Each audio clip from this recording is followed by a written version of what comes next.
시청자 여러분 안녕하십니까? BTV 주간종합 뉴스입니다. 서구 검단 신도시는 여의도 면적의 4배에 달하는데요. 개발계획 승인을 받은 지 13년 만에 1단계 공사를 마쳤습니다.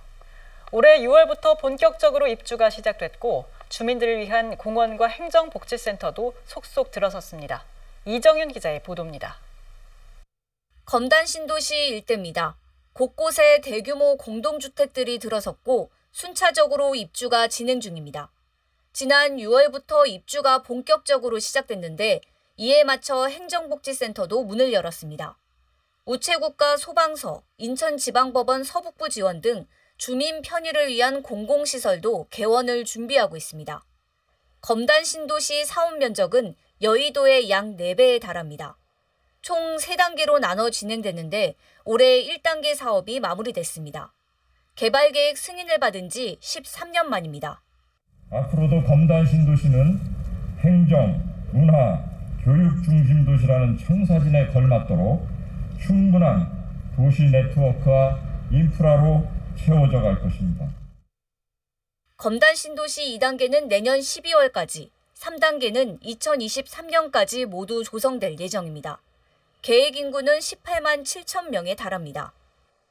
대한민국에서 가장 명품 도시일 뿐만이 아니라 스마트한 도시, 그리고 친환경 도시, 그러면서도 미래천난 도시가 우리 검단 신도시라고 생각을 합니다. 검단 신도시에는 현재 초등학교 2곳이 개교했으며 내년에는 중학교와 고등학교 등 3곳이 문을 엽니다. 또 입주민들의 교통 편의를 위해 인천 지하철 1호선 연장선과 광역도로 개통 등도 추진 중입니다. BTV 뉴스 이정윤입니다. 인천 제주 항로 여객선 운항이 마침내 재개됐습니다. 세월호 사고 이후 7년 만인데요. 안전을 강화한 새 여객선이 운항을 시작하면서 여객과 화물의 운송 활성화, 수도권 주민의 해상교통 편의에도 큰 역할을 할 것으로 기대됩니다. 배상민 기자입니다. 세월호 사고 이후 끊겼던 인천 제주항로 운항이 7년 만에 재개됩니다. 710억 원을 투입해 건조된 비욘드 트러스트호는 27,000톤급 대형 크루즈 카페리선으로 길이 170m, 너비 26m, 높이 28m 규모입니다.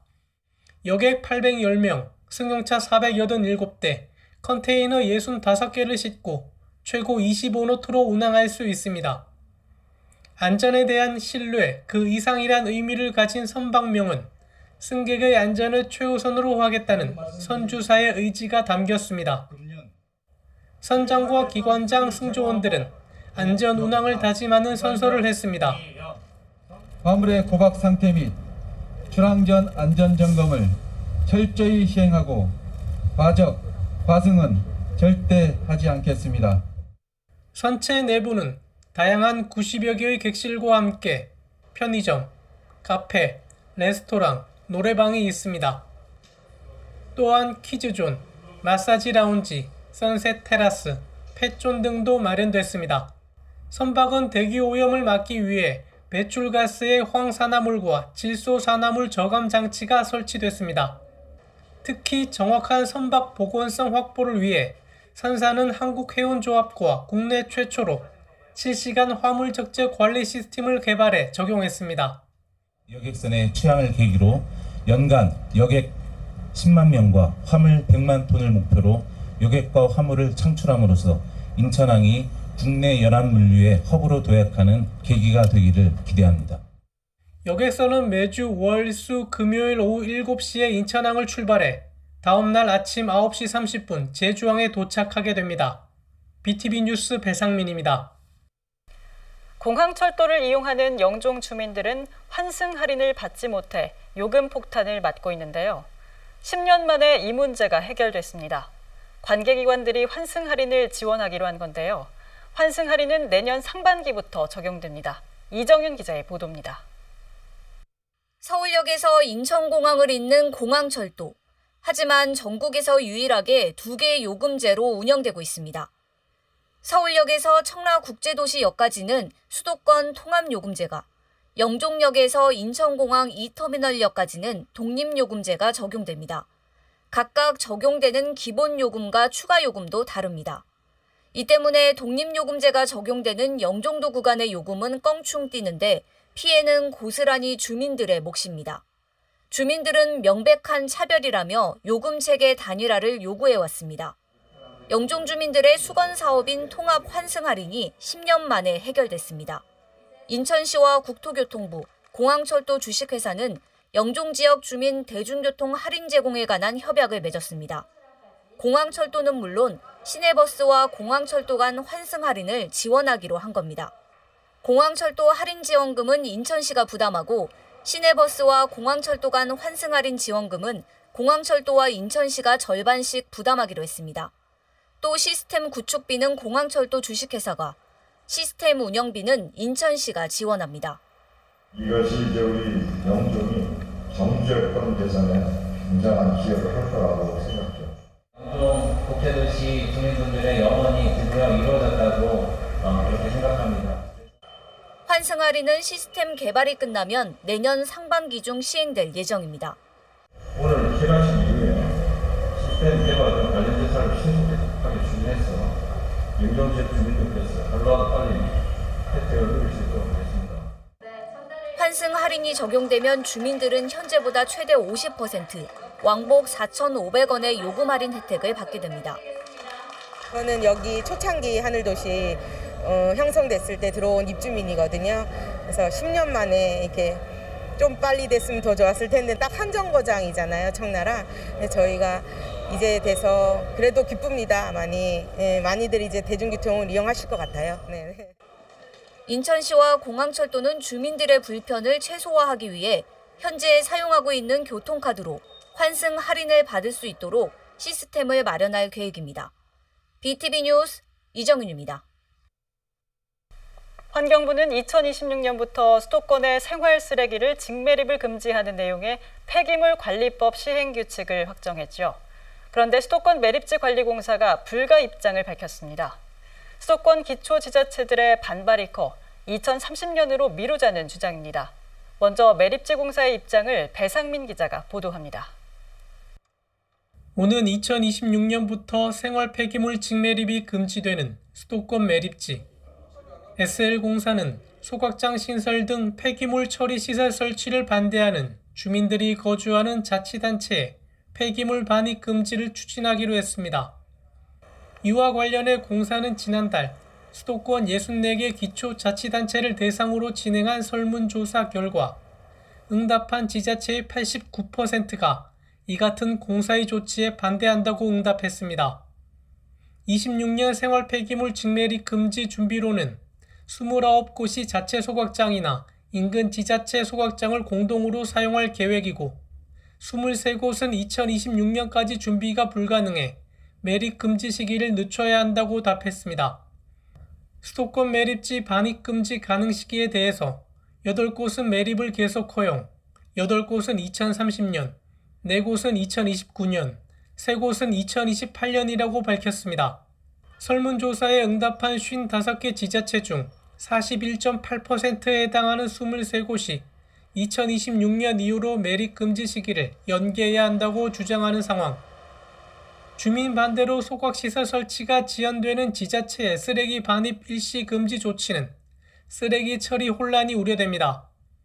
결국 공사는 수도권도 수도권 이외 지역과 같이 2030년으로 매립 금지 시기를 늦추도록 폐기물관리법 시행 규칙을 개정하거나 소각시설 촉진 목적의 반입 정지 근거 규정을 신설해 줄 것을 사자협의체에 건의하는 안건을 17일 운영위원회에 상정할 예정이라고 말했습니다. 한편 이번 설문조사에 응답한 수도권 지자체는 모두 57곳으로 응답하지 않은 지자체는 서울 5곳, 인천 1곳, 경기 1곳입니다. BTV 뉴스 배상민입니다. 보신 것처럼 수도권 매립지 관리공사는 설문조사 결과를 토대로 2026년 수도권 직매립 금지가 어렵다는 입장인데요. 하지만 인천 지역의 반발은 거셉니다. 인천시는 이번 설문조사 결과를 인정할 수 없다며 2025년 매립지 종료를 계속 추진하겠다는 입장인데요. 서구 지역 주민들은 공사 사장 퇴진을 요구하고 있습니다. 이어서 이정윤 기자의 보도입니다. 서울과 경기, 인천 쓰레기를 모두 처리하는 수도권 매립지. 인천시는 오는 2025년 수도권 매립지 사용 종료를 선언하고 자체 매립지 조성 사업을 추진하고 있습니다.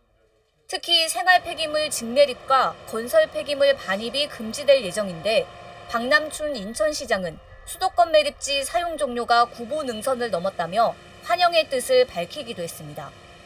제일 이제 문제가 됐던 게 생활 폐기물을 땅에다 묻는 거였지 않습니까? 근데 이제 그거는 법으로 2026년부터는 이제 수도권에서는 일체 금지하는 행위가 돼버린 거고, 그다음에 이제 가장 많은 양을 차지하는 이제 건설 폐기물이 2025년부터는 서구 매립지에 이제 못 들어온다고 이제 돼버린 거잖아요. 그러니까 거의 90% 이상은 이제 끝난 거다. 하지만 수도권 매립지 관리공사의 행보는 정반대입니다. 지자체 설문조사 결과를 토대로 직매립 금지가 어렵다는 건데 인천시는 이번 결정을 절대 인정할 수 없다고 일축했습니다. 수도권 생활 폐기물 직매립 금지가 불가하다는 결과를 도출하기 위해 의도적으로 실시한 설문조사라는 주장입니다. 특히 정부 정책을 정면으로 거스르는 시도를 하려는 것 자체가 개탄스럽다며 강한 유감을 드러냈습니다. 그러면서 공사의 입장에 개의치 않고 2025년 매립지 종료는 물론 자체 매립지 건립 등 자원순환 정책을 계속 추진하겠다는 입장을 분명히 했습니다. 서구 지역 주민들의 반발도 거셉니다.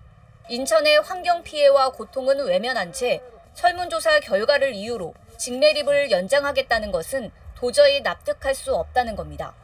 무엇보다 설문조사 자체가 문제라는 지적입니다.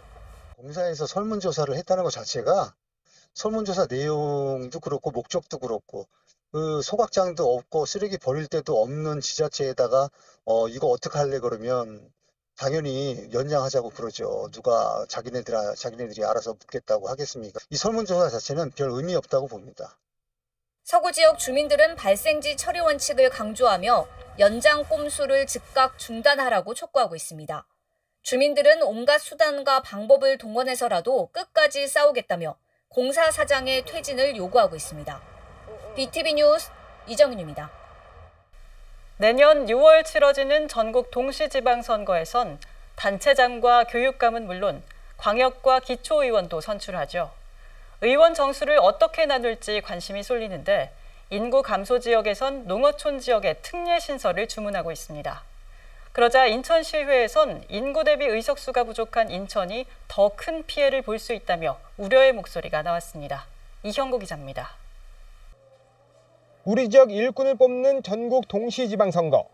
선거일이 5개월 앞으로 다가온 가운데 광역의회와 기초의회 의석을 정하는 선거구 획정에 관심이 쏠립니다. 헌법재판소는 지난 2018년 선거구별 인구 편차를 3대1로 제한했습니다. 만약 인구가 가장 적은 선거구가 10,000명이라면 가장 많은 선거구는 30,000명을 넘길 수 없습니다. 이렇게 되면 인구가 증가하는 서구와 연수구 등은 의석이 늘어나게 됩니다. 문제는 농어촌을 비롯해 인구가 줄고 있는 지역입니다. 인구 소멸 위험 지역으로 지정된 지역에선 인구 편차 기준은 농어촌 지역의 소멸을 재촉할 수 있다며 특례조항 신설을 촉구하고 있습니다. 이런 움직임을 두고 인천시의회에서 반발의 목소리가 나왔습니다. 현재 인천과 부산의 인구는 295만 명 대 335만 명으로 약 1.1배 수준입니다. 반면 광역의회 의석은 37대 47로 1.3배에 달합니다. 그러잖아도 인천은 인구 대비 의석수가 부족한 상황인데 더 큰 피해를 볼 수 있다는 지적입니다. 인구 중심이 아닌 형평성 있는 의원 정수 배분, 공직선거법상 농어촌 지역의 조례사항 신설 등을 요구하는 건의서를 국회에 제출하였습니다. 국회 정치개혁특별위원회를 통해 관철될 경우 지난 2018년도에도 지방선거 당시 기준으로 타 지역에 비해 피해를 본 우리 인천광역시는 더욱 심각한 타격을 입을 것으로 예상됩니다. 김 의원은 정치적인 힘겨루기와 특정 지역 봐주기식 선거구 획정으로 시민들이 피해를 보는 선거가 반복돼선 안 된다고 강조했습니다. 그러면서 투표 가치 평등의 중요한 요소인 인구 비례의 원칙을 강력히 반영해 이루어져야 한다며 인천시의회는 서너 개 의석을 늘려야 한다고 주문했습니다. BTV 뉴스 이영구입니다. 서울과 경기, 인천의 일부 시도 의원들이 김포공항을 이전해 인천국제공항 등과 통합하는 방안을 대선 공약에 반영해달라고 목소리를 높였습니다. 김포공항을 이전하면 얻을 게 많다는 건데 이들의 요구가 받아들여질지 관심이 쏠리고 있습니다. 김대우 기자가 보도합니다. 김포공항을 이전해 인천국제공항과 통합하자는 주장은 대선 경쟁이 본격화되는 과정에서 공론화됐습니다. 박용진 국회의원이 처음 제시했습니다. 당시 김포공항을 옮기면 주택 20만 호를 공급할 수 있어 부동산 문제를 해소하는 데 상당한 도움이 된다는 논리였습니다. 공항 고도 제한과 항공기 소음 피해 등을 해결할 수 있는 최선의 방안이라고도 했습니다. 김포공항을 이용하는 비행기들이 뜨고 내릴 때마다 주민들은 그 항공기 소음으로 부단히 아파하시고 힘들어하셨습니다. 오랫동안. 그래서 이 문제를 원초적으로 해결하고 그래서 삶의 질을 나아지게 만들고 또 박용진 국회의원이 대선 후보가 되진 못했지만 김포공항 이전은 가라앉지 않았습니다. 인천시 등에서 활발한 논의가 펼쳐졌고 김포공항과 인천국제공항 통합을 추진하기 위한 수도권 추진단이 출범하기도 했습니다. 이런 상황에서 국가 경쟁력을 높이는데도 김포공항 이전이 중요하다는 주장이 최근 지역 정치권에서 제기됐습니다. 그에 따른 서남부권의 교통 확보를 위해서 GTX DY자 노선이라든가 제2공항철도라든가 또 서울 지하철 9호선 직결 연결 문제 이런 그 교통 인프라 구축과 공항 경제권 집적화를 조성을 하면 이게 국가적으로 경쟁력이 높아진다. 환경 문제를 해소할 수 있는 방안이라고도 했습니다. 그 항공기 소음 피해들을 많이 논의를 해 왔습니다. 그 김포공항 이전은 단순히 그런 문제뿐만 아니라 미세먼지와 탄소 중립 문제 이것과 함께 국가 균형 발전이라는 측면에서도 그래서 서울과 경기, 인천시의 일부 지역 정치인들은 김포공항 이전을 대선 공약에 반영해달라고 요구하고 있습니다. 20대 대통령 선거에서 꼭 우리 더불어민주당 우리 대통령 후보께서 또 이 공약을 관철시켜서 우리 서울, 경기, 인천의 그 삶의 질을 한껏 높이는 그런 공약이 됐으면 좋겠다 말씀드리겠습니다. 만약 이런 요구가 받아들여질 경우 김포공항 이전은 큰 힘을 받게 됩니다. 일각에서는 대선 공약에 반영될 거란 예측이 나오고 있는 가운데 어떤 결정이 내려질지 지역사회의 눈과 귀가 집중되고 있습니다. BTV 뉴스 김대우입니다. 인천 지역 전통시장 상인들이 인천시의회를 규탄하고 나섰습니다. 시의회 예산결산위원회가 지역 전통시장 지원 예산 1억 5천여만 원을 삭감했기 때문인데요. 상인들은 수년째 지속하던 지원을 갑작스럽게 삭감한 이유를 해명하라고 촉구했습니다. NIB 원태규 기자의 보도입니다. 전통시장 지원 예산 전원 삭감한 예정으로 이른 각성하라! 각성하라! 각성하라! 각성하라! 인천 지역 전통시장 상인들이 인천시청에 모였습니다. 상인들은 전통시장 지원 예산을 삭감한 인천시 의회를 규탄했습니다. 앞서 인천시 의회는 지역 전통시장 지원 사업 중 4개 사업 예산 1억 5천만 원 전액을 삭감했습니다. 전국 우수시장 박람회 참여 지원 사업과 전통시장 가는 날 상인 워크숍, 해외 선진시장 탐방이 삭제됐습니다. 상인들은 코로나19로 힘든 전통시장을 분노와 절망에 빠뜨렸다고 비판했습니다. 이런 판국에 지역의 시의원들이 도와주지는 못할 망정 전통시장 상점과 상인들을 무시하고 충분하지도 않은 예산을 잘라버린다는 게 말이 되는 처사입니까? 인천시도 삭감된 예산에 당혹스럽다는 입장입니다. 예산을 심사하는 건 인천시의회의 고유 권한이기 때문입니다. 다만 전통시장 배달 서비스 지원 사업에 1억 5천만 원을 증액한 만큼 일부 사업이 정리된 것으로 추측하고 있습니다. 시 집행부는 삭감된 예산 중 일부는 추경을 통해 확보하겠다는 입장입니다. 실질적인 행사, 전통시장 활성화를 위해서 하는 행사 같은 경우는 아쉽게 생각이 들고 가능하면 다음 때 어떻게 되는지 노력을 해볼 생각입니다. 인천상인연합회는 인천시의회 예결위의 사과와 명확한 예산 삭감의 이유를 해명할 걸 촉구했습니다. 또 삭감 예산을 2배로 추경에 반영할 걸 요구했습니다. 인천상인연합회는 요구가 받아들여지지 않을 경우 전통시장 내 규탄 현수막을 내걸고 해당 의원들의 낙선 운동을 진행하겠다고 밝혔습니다. NIB 뉴스 원태규입니다. 인천 지역의 공공의료 확충을 위해 국립인천대에 공공의대를 설립해야 한다는 목소리가 높아지고 있습니다. 인천시의회에선 인천대 공공의대 설립을 촉구하는 결의안이 통과됐습니다. NIB 이하영 기자입니다. 인천은 공항과 항만이 있는 대한민국 관문 도시로 코로나19와 같은 감염병의 국내 유입을 차단하는 중추적인 역할을 맡고 있습니다. 하지만 인천의 의료 환경은 턱없이 열악한 게 현실입니다. 지난해 기준 인천의 인구 1000명당 의사 수는 2.5명으로 전국 7대 특강역시 중 6번째고 2019년 기준 인구 1000명당 공공병상 수도 전국 평균 1.2개보다 낮은 0.45개로 전국 꼴찌에 가깝습니다. 인천시의 의료인력 수급 불균형 문제가 대두하면서 공공의대 설립이 필요하다는 목소리가 커지고 있습니다. 지난 9월 김교훈 국회의원이 국립인천대에 공공의대를 설립해야 한다는 관련 법안을 대표 발의했고 연수구 의회와 서구의회, 남동구의회 등 지역의회들이 인천대에 공공의대 설립 촉구를 결의했습니다. 이어 14일 인천시의회 본회의에서도 인천대에 공공의대를 설립해야 한다는 결의안이 상정됐습니다.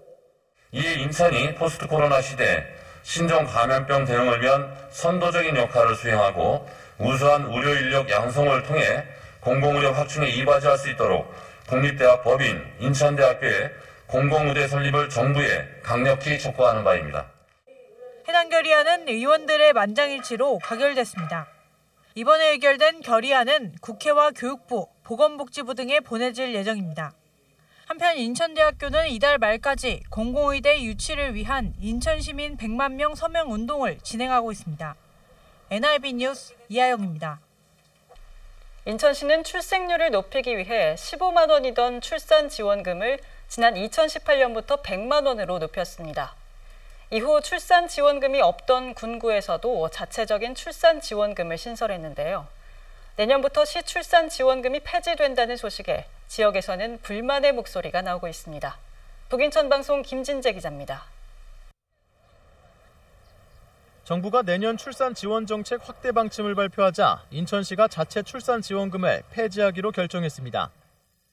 정부는 내년부터 출생아에게 첫 만남 이용권 200만 원을 지급하고 아동수당 지원 대상을 만 8세 미만으로 확대합니다. 개월수에 따라 차등 지급하던 양육수당에 대해서는 영아수당을 신설해 만 2세 미만 아동에게 지급하는 지원금을 확대했습니다.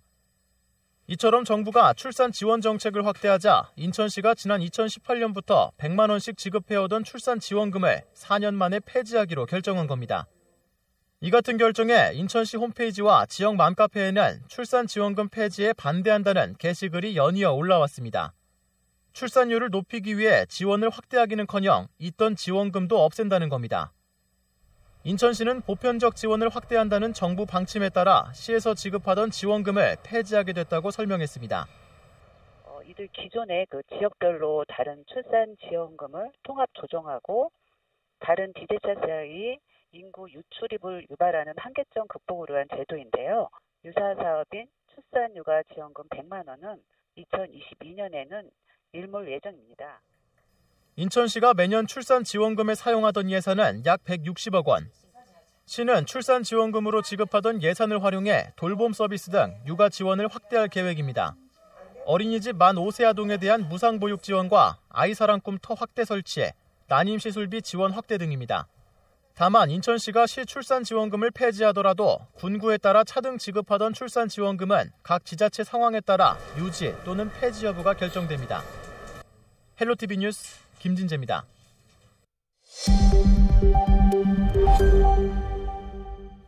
인천 고등법원 설립은 지난 2015년부터 지역사회에서 꾸준히 제기되고 있는 문제인데요. 지역 정치권과 법조계, 지역단체들이 모여 인천고법 설립 필요성에 대한 토론회를 개최했습니다. NIB 장윤아 기자입니다. 지방법원 1심 판결에 항소를 담당하는 고등법원. 하지만 인천엔 고등법원이 없어 고법 설립에 관한 논의가 지난 2015년부터 지역사회에서 꾸준히 제기됐습니다. 서울고법 인천원에 재판부가 있긴 하지만 형사와 행정소송의 항소를 위해서는 서울고법까지 가야 하는 불편함이 있기 때문입니다. 또 서울고법이 인천과 경기, 강원도 등 여러 광역지역을 관할하고 있어 재판을 받기 위해선 시민들이 상당한 시간을 기다려야 했습니다. 인천에는 뭐 섬도 있고 또 그 교통수단이나 이런 것들이 아무래도 그 서울까지 가는 거 시간이 많이 걸리다 보니까 많은 분들이 불편했고, 그리고 재판을 가까운 곳에서 재판을 받아야 되거든요. 예, 그럼에도 불구하고 서울까지 가서 재판을 받는 거는 이제 인천 시민들이 시간적으로나 금전적으로 이제 많이 낭비가 되는 거예요. 지리적으로 가까운 경기 수원에도 고등법원이 있지만 전국 광역시 중 고등법원이 없는 곳은 인천과 울산뿐이고, 인천의 인구와 재판이 증가하고 있는 상황에서 인천고법 설리는 불가피한 상황입니다. 이에 대해 인천고법 설리 필요성과 고법 설리 통과 방안을 모색하기 위해 정치권과 법조계, 각계 인사와 시민단체들이 토론회를 개최했습니다. 토론회에선 고법 유치를 위한 TF 구성과 정치인들이 적극적으로 입법 통과를 위해 힘써야 한다는 내용이 줄을 이뤘습니다. 김현진 인하대 법학전문대학원 교수는 재판 사건 수가 증가하고 있어 인천 시민들의 재판받을 권리와 교통 편의 증진을 위해 인천고법이 필요하다고 설명했습니다. 지역정계 인사들은 고법 설치 개정안 통과와 인천고법 설치가 내년 대선 공약에 반영될 수 있도록 최선을 다하겠다고 밝혔습니다. NIB 뉴스 장윤아입니다. 섬 지역 주민들에게는 배가 유일한 교통수단인데요. 이작도행 여객선에 대한 준공영제 지원이 2년 만에 중단될 위기에 처했습니다. 하루 2차례 왕복하던 여객선은 한 차례로 줄어들게 되는데요. 자월도 주민들은 일일 생활권이 붕괴된다며 대책 마련을 호소하고 있습니다. 이정윤 기자의 보도입니다. 섬 지역 주민들이 인천시청에 모였습니다. 자월도와 승봉도, 대이작도 등 4개 섬을 오가는 이작항로의 준공영제 지원 중단을 규탄하기 위해서입니다. 해양수산부는 최근 연안여객선 준공영제 사업 대상 노선을 선정했는데 이작도행 항로가 제외됐습니다. 지난 2019년 준공영제 지원이 이뤄진 지 2년 만에 중단되는 겁니다. 준공영제 지원 중단으로 인천항 연안여객 터미널에서 이작항로를 오가는 여객선 운항 횟수는 하루 2차례에서 한 차례로 줄어들게 됐습니다. 병원 진료나 행정 업무를 처리하기 위해 배를 타고 나오면 육지에 이틀 이상 머물러야 하는 겁니다. 주민들은 일일 생활권이 붕괴될 수밖에 없다며 대책 마련을 호소하고 있습니다. 특히 관광산업 피해와 지역경제 침체도 우려하고 있습니다.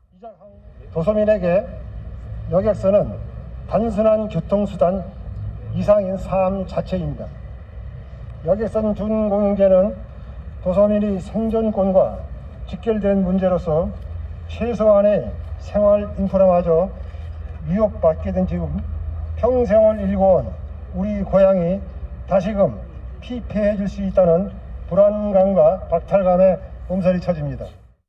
인천시의회에서도 이 문제가 제기됐습니다. 백종빈 인천시 의원은 이작항로가 준공영제 지원에서 탈락해 아침에 섬에서 출발하는 여객선이 사라졌다며 인천시의 지원을 촉구했습니다. 정부 차원에서 연안 여객선 완전 공영제 시행이 지지부진하다면 인천시가 선도적으로 지원 조례 제정 등 방안을 강구해야 한다고 강조했습니다. 1,300여 명의 자월면 주민들은 일일 생활권을 포기하게 되었습니다. 섬과 육지를 오가는 유일한 교통수단은 여객선인데 연안여객선 준공영제 항로로서 탈락하면서 아침에 섬에서 출발하는 여객선이 사라지기 때문입니다. 자월면 주민들은 준공영제 지원 중단 결정을 철회할 것을 요구하고 있습니다.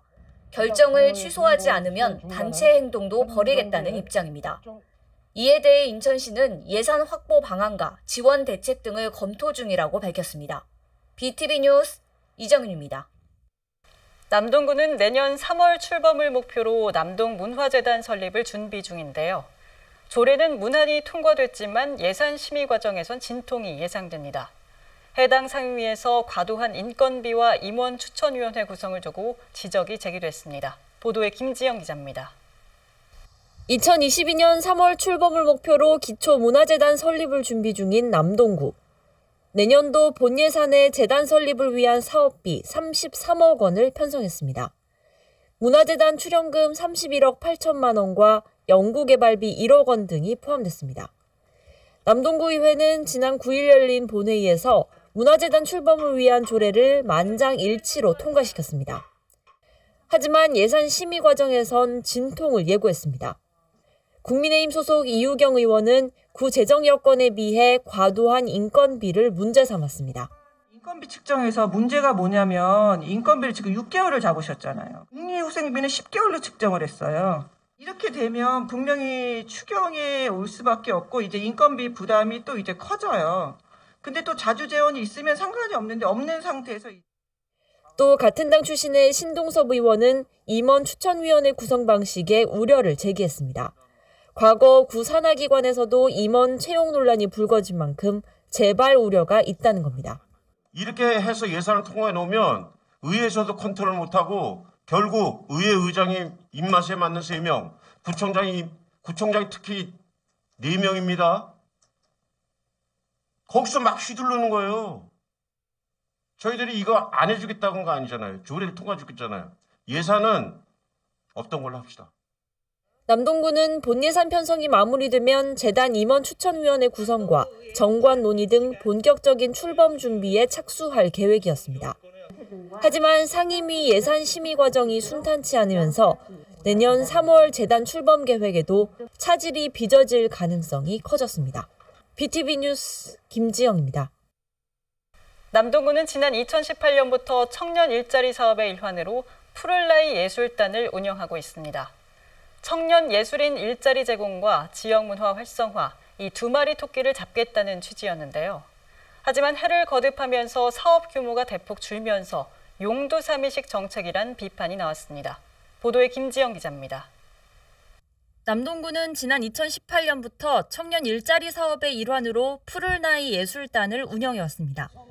만 18세 이상, 만 39세 이하 청년 예술인들에게 구청이 일정한 급여를 지원하고 예술인들은 구청의 각종 행사 등에서 축하 공연을 제공하는 방식이었습니다. 남동구는 당시 청년 일자리 사업의 새 모델이라며 대대적으로 홍보했지만 해가 거듭될수록 지원 규모가 줄고 있습니다. 3년 전 사업 시작 당시엔 지원하는 예술인이 40여 명이었지만 해마다 줄어 사업 3년 차인 올해는 17명만 지원하는 데 그쳤습니다. 이마저도 내년에는 예산이 더 줄어 지원 기간을 기존 10달에서 8달로 축소한다는 계획입니다. 구의회에선 사업 지속성에 대해 지적이 나왔습니다. 40명에서 결국 15명으로 줄었잖아요. 네. 처음에 그렇게 청년을 위한다고 많이 홍보를 하고 남동문화재단은 만들어서 예술 육성한다면서 이 젊은 예술인들은 이렇게 줄이고 희망 일자리로 가라 그랬다가 없으면 못한다 그랬다가 이게 맞을까요? 처음 시작할 때 40명으로 시작할 때 전국적으로 굉장히 핫 이슈가 됐던 사업이에요. 네. 전국 어느 지자체에서도 이런 청년 일자리 사업으로 이런 예술 계통으로 이렇게 지원하는 데가 한 군데도 없던 걸로 알고 있었어요. 남동구는 해당 사업이 국비 지원 사업이라 국비가 줄어든 만큼 사업 축소가 불가피했다는 입장입니다. 저희도 노력을 하고 있습니다만 최근에 들어서 이제 코로나19에 의한 또 활동성이나 또 이런 영역에서 문제점 이런 부분들 때문에 아마 공모사업에서도 예산이 좀. 하지만 의원들은 남동구의 대표 사업인 만큼 구비를 늘려서라도 사업을 확대해야 한다고 강조했습니다. 단순히 국비 지원에만 기대선 안 된다는 겁니다. 지적이 이어지자 남동구는 공모사업 등으로 예산을 추가로 확보할 수 있는 방안을 검토하겠다고 밝혔습니다. 청년 예술인 지원과 지역문화 활성화, 2마리 토끼를 잡겠다며 시작한 남동구의 푸를 나이 예술단 사업. 하지만 3년 만에 지원 규모가 대폭 줄면서 용두사미식 정책이란 비판을 피할 수 없게 됐습니다. BTV 뉴스 김지영입니다. 인천의 한 초등학교 인근 교차로에서 등교 중이던 초등학생이 트럭에 치여 숨졌습니다. 보행 신호에 횡단보도를 건너다가 사고를 당한 건데요. 해당 도로는 평소 대형 공사 차량의 통행이 많은 데다 학교와도 가까운 거리였지만 어린이 보호구역으로 지정되지는 않았습니다. 북인천 방송 김진재 기자입니다. 인천 부평구의 한 교차로. 지난 8일 오전 8시 55분쯤 횡단보도를 건너던 9살 A군이 우회전하던 25톤 트럭에 치여 숨졌습니다. 구급대원이 현장에 도착했을 때 A군은 머리 부위를 크게 다쳐 심정지 상태로 발견됐습니다. 사고 당시 횡단보도는 보행신호였고 트럭 운전자는 경찰 조사에서 A군을 보지 못했다고 진술했습니다. 애기는 은박지로 덮어놓고 애기 엄마는 저 전보선대를 붙잡고 막 울더라고요. 우회전 차선에 항상 사람이 여기 가도 모르고 들은다니까요. 파란 불에도. 경찰은 트럭 운전자에 대해 교통사고 처리 특례법상 치사 혐의로 구속영장을 신청했습니다. 국내에서는 매년 10,000건에 달하는 어린이 교통사고가 발생해 수십 명의 어린이가 사고로 목숨을 잃고 있습니다. 지난 3월에도 인천 중구의 한 초등학교 주변에서 등교를 하던 초등학생이 우회전하던 25톤 트럭에 치여 숨지는 사고가 발생했습니다. 이후 인천시는 예산 287억 원을 들여 과속방지턱을 비롯한 안전시설물을 확충하는 등 어린이 안전대책 마련에 나섰습니다. 시교육청도 초등학교 주요 통학로를 중심으로 교통안전시설물을 전수조사했습니다. 이번에 사고가 난 지점은 인근 초등학교와 약 200m 거리로 어린이 보호구역 지정 요건인 300m 범위에 포함됩니다. 하지만 사고 지점은 전수조사 이후에도 어린이 보호구역으로 지정되지 않았습니다. 관할 지자체인 부평구는 사고 지점에 대해 어린이 보호구역 지정 민원이 들어오지 않아 별도로 신청을 하지는 않았다고 밝혔습니다. 올 초 인천시가 대대적으로 어린이 교통안전대책을 추진했지만 또다시 안타까운 사고가 발생했습니다. 헬로티비 뉴스 김진재입니다. 과거 동인천역 일대는 인천의 최대 번화가였는데요. 하지만 쇠락의 길로 접어든 동인천 일대에선 과거의 모습을 찾아보기 어렵습니다. 인천시는 젊은이들이 찾는 핫플레이스로 역전시키겠다며 도시재생 뉴딜 사업을 진행하고 있는데요. 사업 1년째를 맞은 동인천역 일대를 NIB 이하영 기자가 소개합니다. 동인천역 중앙시장에서 작은 퀼트 공방을 운영하는 최희연 씨에게 최근 작은 변화가 생겼습니다. 손님의 발길이 끊겼던 이 지역에 사람들이 다시 유입되기 시작한 것. 거리의 사람들이 북적이면서 최희연 씨는 벌써 6번이나 손바느질 수업을 열었습니다. 젊은 사람들이 유입을 하니까 호기심이 생기고 관심을 가져주고 그래서 그 2030이 그래도 저희한테 작은 지원을 해줘서 저희가 작게나마 홍보도 하고 무료로도 수업도 하고. 같은 거리, 상가를 운영하는 박인자 씨도 오래돼 낡은 건물을 깨끗하게 리모델링했습니다. 비용 1,600만 원은 전액 지자체로부터 지원받아 진행했습니다. 엄청 막 진짜 지저분하고 뭐 사람이 올라가 댕길 수도 없어서 그냥 버려진 집이었어요. 근데 이번에 그 프로젝트로 인해서 집이 그림같이 깨끗이 돼가지고 너무 좋아요. 지난해부터 동인천역에선 인천시의 도시재생 뉴딜 사업이 진행되고 있습니다. 과거 명성을 되찾아 중심 시가지로 역전시키겠다는 의미의 동인천역 2030 역전 프로젝트라는 이름으로 진행되는 사업입니다. 다양한 재생 사업을 진행한다면 균형 발전은 물론이고 주거, 상업, 문화가 어우러진 새로운 북한 문화 거점으로 이곳이 다시 떠오를 것으로 확신합니다. 모두 2,313억 원이 투입되는 대규모 사업으로 상점가 활성화와 지역 정비, 역사문화자산 보전을 위한 지원 사업 등이 2024년까지 단계적으로 진행됩니다. 또 LH와 함께 동인천역 북광장 일원에 공공주택과 문화상업시설을 공급해 개발하는 방식도 추진 중입니다. 쇠퇴했던 동인천역 일대가 조금씩 활기를 찾기 시작하면서 과거 전성기처럼 지역 핫플레이스의 명성을 되찾을 수 있을지 주목됩니다. NIB 뉴스 이하영입니다. 부평역 일대는 인천을 대표하는 상권이죠.